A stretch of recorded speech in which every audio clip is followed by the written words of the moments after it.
নমস্কার, শুভ সন্ধ্যা। Bengali education society, Bengali association এবং সারস্বত সভা লাইব্রেরি দ্বারা আয়োজিত আজকের এই সন্ধ্যায় আপনাদের সবাইকে নববর্ষের প্রীতি ও শুভেচ্ছা জানিয়ে আমি অনুষ্ঠান শুরু করছি। সংস্কৃতি মনস্ক বাঙালির জীবনে প্রধানত দুটো উল্লেখযোগ্য ঘটনা, একটা হলো নববর্ষ, আরেকটা হলো শারদোৎসব। এই দুটো অনুষ্ঠানেই বাঙালি তার প্রাণের আবেগের প্রকাশ ঘটায় নানা সাংস্কৃতিক অনুষ্ঠানের মধ্য দিয়ে। তাই প্রতি বছরের মতো এবারও Bengali association, Bengali education society এবং সারস্বত সভা লাইব্রেরি তাদের কথায়, গানে, আমাদের স্বভাবসিদ্ধ ভঙ্গিতে আচরণে নতুন বছরকে আমন্ত্রণ জানানোর উদ্যোগ নিয়েছে। এবার আমি অনুষ্ঠানের শুরুতে বেঙ্গলি এডুকেশন সোসাইটির প্রেসিডেন্ট এবং সারস্বত সভা লাইব্রেরির প্রেসিডেন্ট ডক্টর তপন চক্রবর্তীকে অনুরোধ করছি কিছু বক্তব্য রাখার জন্য।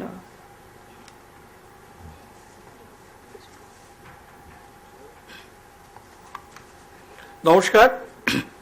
বেঙ্গলি অ্যাসোসিয়েশন, সারস্বত সভা লাইব্রেরি এবং বেঙ্গলি এডুকেশন সোসাইটির পক্ষ থেকে আপনাদের সবাইকে জানাই নববর্ষের শুভেচ্ছা।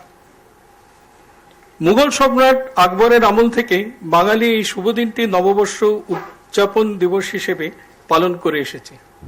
সেই সময় হিন্দুদের ওপর জিজিয়া ক্যালেন্ডার অনুযায়ী কর দিতে হতো। কর দেবার শেষ দিনটি ছিল ফসল কাটার সময় থেকে সম্পূর্ণ ভিন্ন, যার ফলে সে সময় হিন্দু জমিদারদের প্রভূত অসুবিধা করে রাজকোষাগারে বহু করমূল্য জমা দিতে হতো। তাদের অসুবিধার কথা ভেবে আকবর চৈত্র মাসের শেষ দিনটি কর মেটানোর দিন হিসেবে ধার্য করেন, যার ফলে আগামী পয়লা বৈশাখ দিনটিতে জমিদার এবং সম্পন্ন বাঙালি গৃহস্থদের উৎসব যাপনের আর কোনো বাধা থাকে না। এই হলো পয়লা বৈশাখের ঐতিহাসিক তাৎপর্য। এছাড়া বাংলা বছরের প্রথম দিনটিকে বাঁচিয়ে রেখেছে ব্যাপারী ব্যবসায়ীরা, যেহেতু তাদের হিসাব নিকাশ এখনো খাতাপত্রে বাংলা বছর অনুযায়ী হয়ে থাকে। পয়লা বৈশাখ পশারি ব্যবসায়ীদের হালখাতার দিন, নতুন বছরে খরিদ্দারদের সঙ্গে নতুন দেনা পাওনার উদ্বোধনের দিন পয়লা বৈশাখ। রবীন্দ্রনাথ পয়লা বৈশাখকে ধর্ম নিরপেক্ষ সংস্কৃতির দিকে টেনে এনেছিলেন। শান্তিনিকেতন আশ্রম প্রতিষ্ঠার সূচনা থেকেই কবির ইচ্ছা অনুযায়ী নিয়মিত নববর্ষ দিবস উদযাপিত হতো। আজও এই রীতি অব্যাহত আছে। হয়তো তারই প্রেরণায় নববর্ষ প্রভাতে এক সময় বেঙ্গলি অ্যাসোসিয়েশনে পাঠ, আবৃত্তি এবং গান হতো, যা আমরা আমাদের ছোটবেলায় দেখেছি। 1321 নববর্ষে রবীন্দ্রনাথ রচনা করেন এই গানটি, মোর প্রভাতের এই প্রথম ক্ষণের কুসুমখানি। 1333 সালে বর্ষ সূচনা চিহ্নিত হয়েছিল তার দুটি স্মরণ সুন্দর গানে, আপনারে দিয়ে রচিলে রে কি এ আপনারই আবরণ এবং হে চিরনতুন আজি এদিনের প্রথম গানে। আরো পরে 1344 নববর্ষে গান পেয়েছি ওরে নূতন যুগের ভোরে। জীবনের সর্বশেষ নববর্ষ দিবসে তার ভাষণ সভ্যতা সংকট এবং তারই অনুষঙ্গে কবির নববর্ষ দিবসের শেষ গান ওই মহামানব আসে।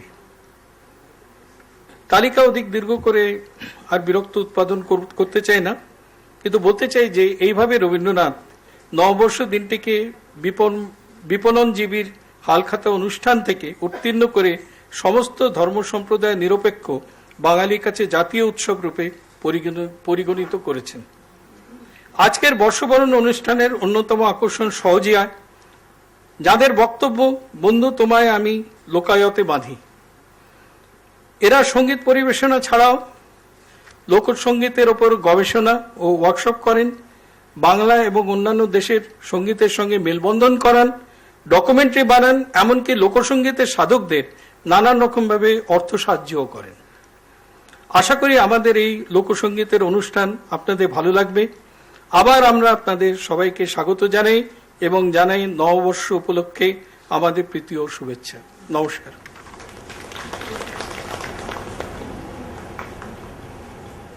ধন্যবাদ তপনদা।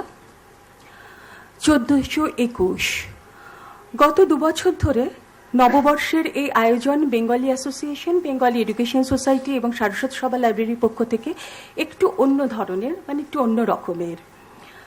প্রতিদিনই আমরা যখন খবরের কাগজ খুলি বা টিভির দিকে আমরা চোখ রাখি, তখনই দেখতে পাই যে সারা পৃথিবীতে নানা রকম পরিবর্তন ঘটে যাচ্ছে। সেই পরিবর্তনটা রাজনৈতিকই হোক, অর্থনৈতিকই হোক, কি সাংস্কৃতিকই হোক না কেন।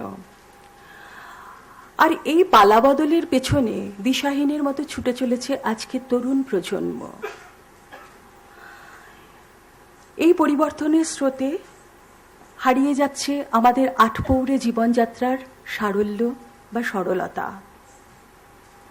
তাই এই সরলতা বা শিকড়ের কাছে আজকের তরুণ প্রজন্মকে কিছু সময়ের জন্য হলেও ফিরিয়ে নিয়ে যাবার একটা দায়বদ্ধতা আমরা বড়দের বোধহয় থেকেই যায়। আর এই দায়বদ্ধতার কথা মাথায় রেখে এই দুই সংস্থা গত বছর নববর্ষে আয়োজন করেছিলেন লোকসঙ্গীতের। শিল্পী ছিলেন শ্রী স্বপন বসু। এই লোকসঙ্গীত অর্থাৎ পল্লীগীতি, ভাটিয়ালি, ঝুমুর, বাউল বাংলার জনজীবনের সঙ্গে ভীষণভাবে জড়িয়ে আছে। শব্দ বা কথার কারুকাজ নয়, মনের আবেগ আর সুরের মাধুর্য। আমরা যারা নাগরিক জীবনযাত্রায় অভ্যস্ত, এই গানের সারল্য আমাদের পৌঁছে দেয় সেই মাটির কাছাকাছি, শিকড়ের অত্যন্ত গভীরে। এ যেন সেই কোন পুরাতন প্রাণের টানে ছুটেছে মন মাটির পানে। শিল্পী অমর পাল ও শ্রী স্বপন বসু তাদের অসাধারণ প্রতিভায় প্রায় হারিয়ে যাওয়া এই লোকসঙ্গীতের ধারাটিকে আমাদের মধ্যে বাঁচিয়ে রাখার চেষ্টা করেছেন ঐকান্তিকভাবে। আর তাদেরই উত্তরসূরি হল এই সহজিয়া ব্যান্ড। সহজিয়া লোকসঙ্গীতের প্রচার ও প্রসারে নিবেদিত প্রাণ একটি গোষ্ঠী। শুধু বাংলা বা ভারতের লোকসঙ্গীত নয়, বিদেশেরও বিভিন্ন লোকসঙ্গীতের সুর, কথা ও ভাবে সমৃদ্ধ হয়েছে সহজিয়া গোষ্ঠীর উপস্থাপনা। একে ফিউশন মিউজিক বললে ভুল হবে, বরং একে বলা যেতে পারে সঙ্গীতের বিভিন্ন ধারায় পুষ্ট এক বিশ্ব সঙ্গীতের রূপ, যা দেশ, কাল ও স্থান ভেদে লক্ষ লক্ষ মানুষের হৃদয়তন্ত্রীতে অনুরণন সৃষ্টি করতে সমর্থ হয়েছে। আমি এবার অনুষ্ঠান শুরু করার আগে আমি শিল্পীদের অনুরোধ করব একে একে মঞ্চে আসতে, এবং তাদের পুষ্পস্তবক দিয়ে সম্বর্ধনা জানানো হবে বেঙ্গলি অ্যাসোসিয়েশনের পক্ষ থেকে। Dev Chowdhury, music composer and lead vocalist, তাকে পুষ্পস্তবক দেবেন বেঙ্গলি অ্যাসোসিয়েশনের প্রেসিডেন্ট প্রদীপ মৈত্র।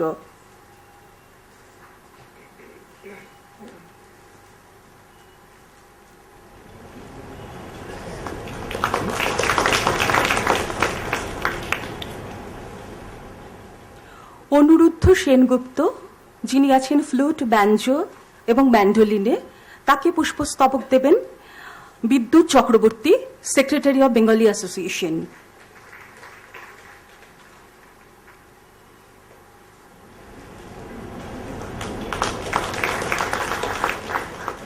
কুশল ঘোষ, যিনি পারকাশনে আছেন এবং ই ড্রামে আছেন, তাকে দেবেন প্রদীপ মৈত্র।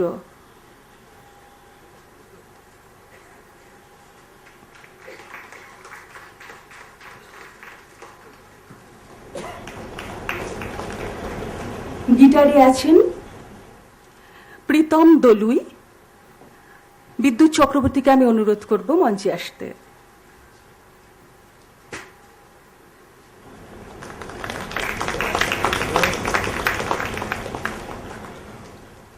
কিবোর্ড এবং হারমোনিয়ামে আছেন দীপ ব্যানার্জি। প্রদীপ মৈত্রকে অনুরোধ করছি মঞ্চে এসে পুষ্পস্তবক দিয়ে সম্বর্ধনা জানানোর জন্য।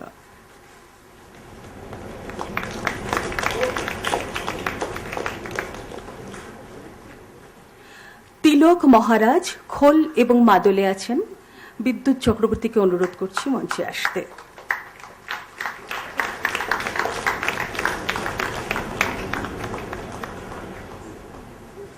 ক্ষুদিরাম দাস ঢোলে আছেন। আমি প্রদীপ মৈত্রকে অনুরোধ করছি মঞ্চে আসতে।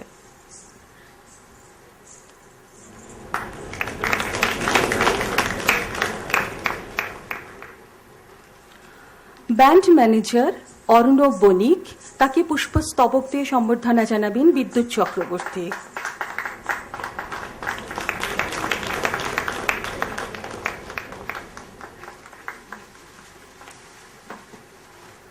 সাউন্ডে আছেন প্রদীপ, তাকে পুষ্পস্তবক দেবেন প্রদীপ মৈত্র।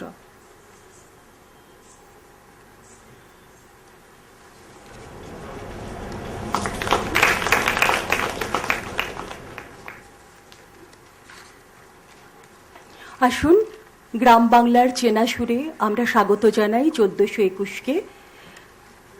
শুরু হতে চলেছে আজকের অনুষ্ঠান। অনুষ্ঠান শুরু করার আগে আপনাদের কাছে বিনীত অনুরোধ, আপনারা অনুষ্ঠান চলাকালীন সময়ে আপনারা আপনাদের মোবাইল ফোনগুলো নিষ্ক্রিয় করে দেবেন। ধন্যবাদ। এই মুহূর্তে উপস্থিত এই অডিটোরিয়ামে সবাইকে সহজিয়ার তরফ থেকে, বাংলার তরফ থেকে, বাংলা লোকগানের তরফ থেকে, বাংলা সংস্কৃতির তরফ থেকে সবাইকে অসংখ্য প্রণাম এবং অভিনন্দন। আমাদের বাংলার এই লোকায়তকে নিয়ে বিশ্ব ভাবনার পথে শরিক হওয়ার জন্য।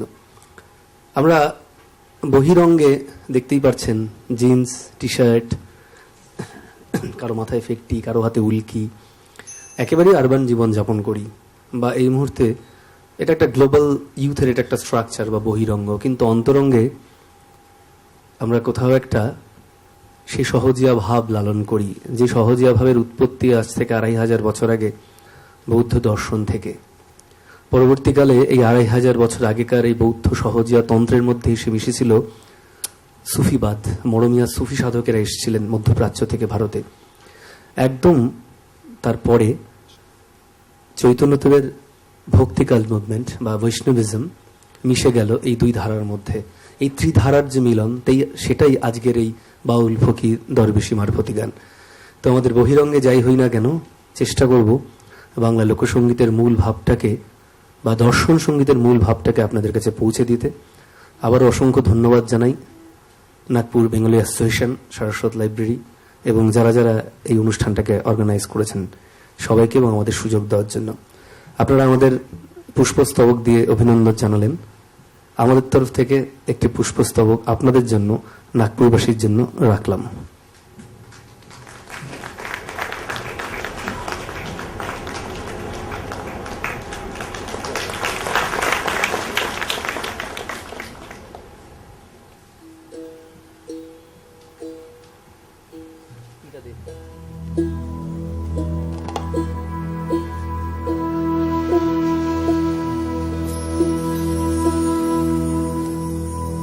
ভারতবর্ষে এখন সন্ধে নামছে।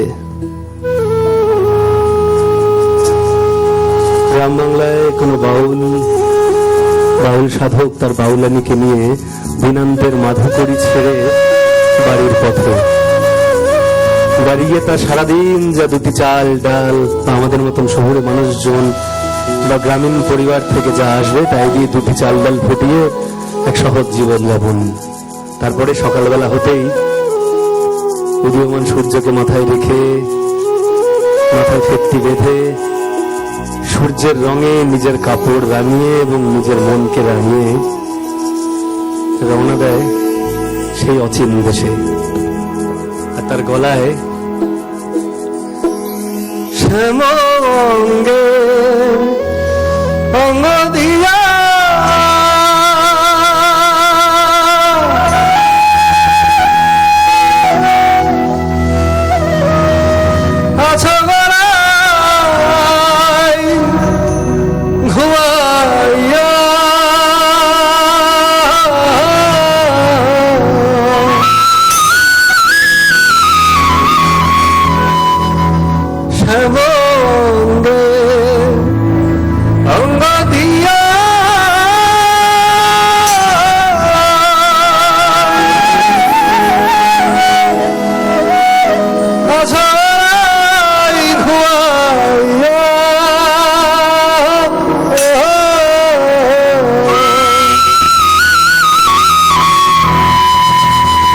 লোক নিন্দা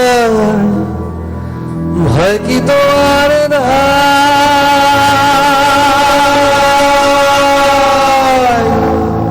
জয় রাধে মনমোহিনী রাই জাগো গো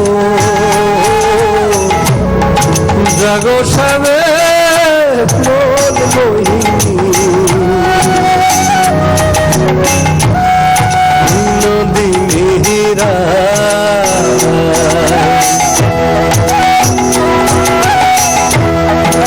জেগে রাখো আর তো নিশিনা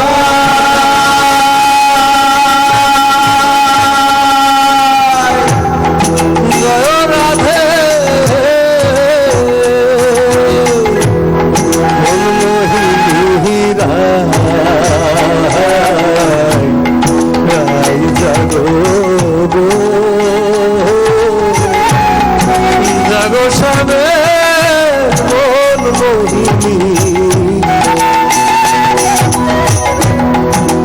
নদী মোহিরা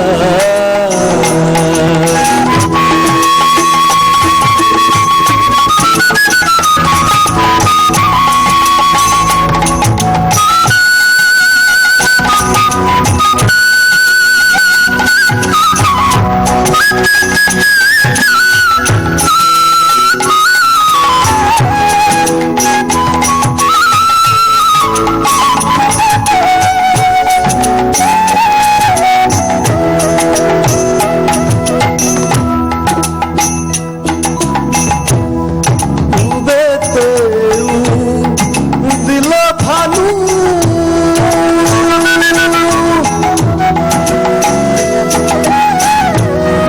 গোঠাতে যাইবে কানু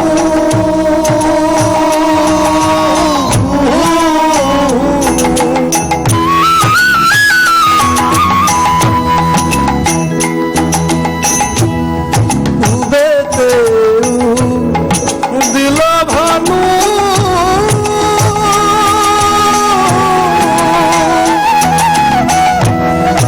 গোঠাতে যাইবে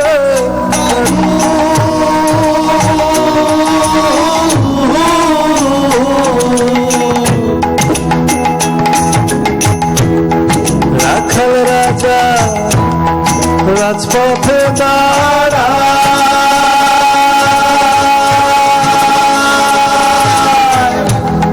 বেনু বনে ঊর্ধ্ব বনে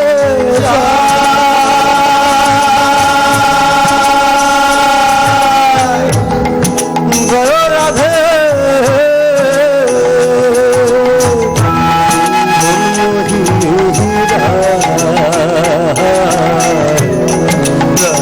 জাগো জাগো সাবে মন মোহিনী নদী মিহিরা জাগো সাবে মন মোহিনী নদী মিহিরা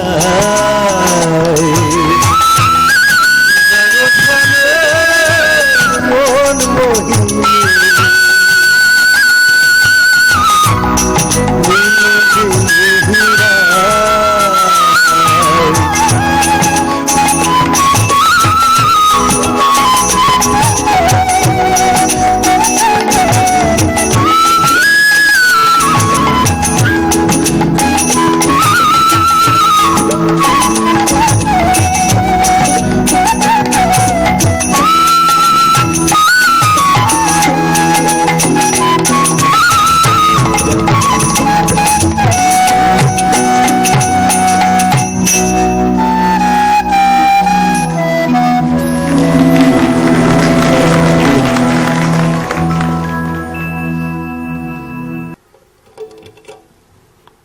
প্রদীপ একটু ড্রাই লাগছে ওভারঅল ভোকাল টোকাল সব একটু ড্রাই লাগছে দেখো একটু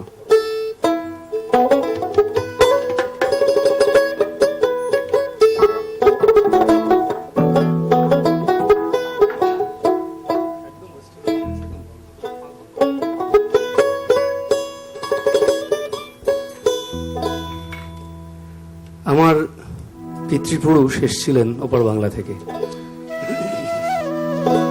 ইনফ্যাক্ট আমারও জন্ম ওখানেই,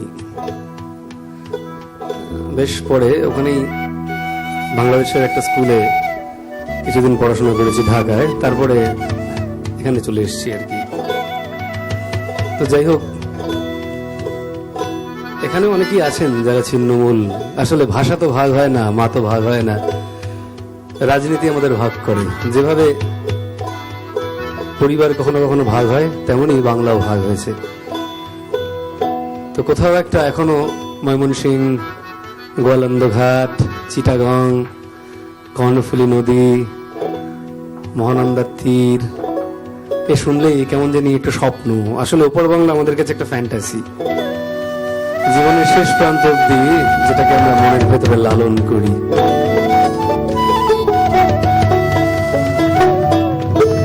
এখন অব্দি অনেক মানুষের কাছে শুনবেন, এই ইলিশ মাছ ভালো না, আমরা গোয়া খাইছি পদ্মায়, এগুলোর মধ্যে টেস্ট নাই, আজকে খাইলে 3 দিন পরে গন্ধ খাইতাম।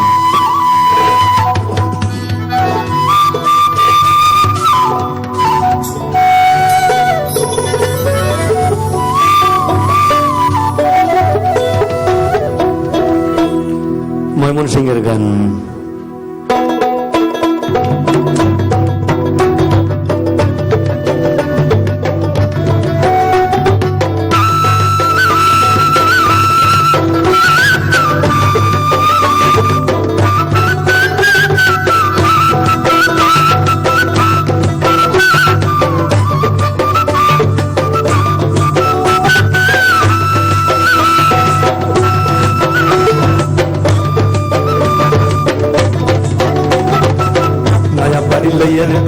লাগাইলো বাইঙ্গন, সেই বাইঙ্গন তুলতে কইনা জুড়িল বাইন্দন গো, জুড়িল কাঙ্গন।